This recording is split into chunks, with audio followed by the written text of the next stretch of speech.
It didn't take long for the National Assembly to pass it, but Jim, the opponents say they're going to continue to fight it. How will they fight this?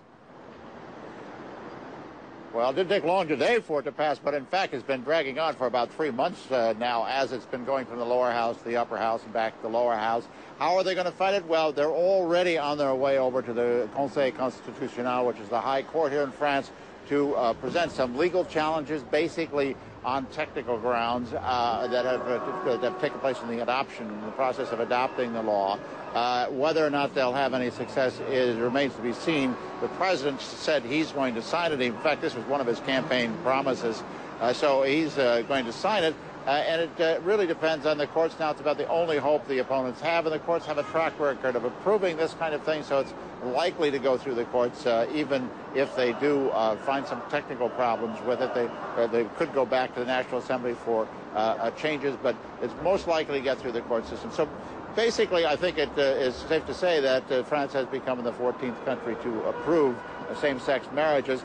And it doesn't represent a whole lot of change for a lot of gay couples in this country. Basically, they've been living together in what amounts to a marital arrangement already. It really is on the issue of adoption that, in fact, it represents the biggest change, because it will give partners in a same-sex marriage the right to the equal legal rights. As it stands now, a single parent can adopt a child, but two same-sex couple cannot adopt a child as a couple.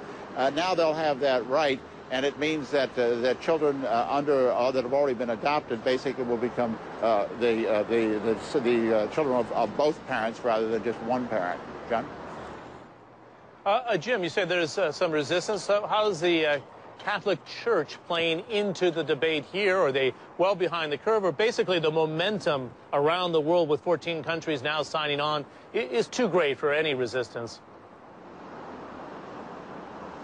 Well, I don't think that it's too great for any resistance, but in fact it's brought hundreds of thousands of people into the streets over the last 3 months. But and the church has definitely opposed it. But the fact is that this has been a lightning rod for Hollande's policy, President Hollande's policies here.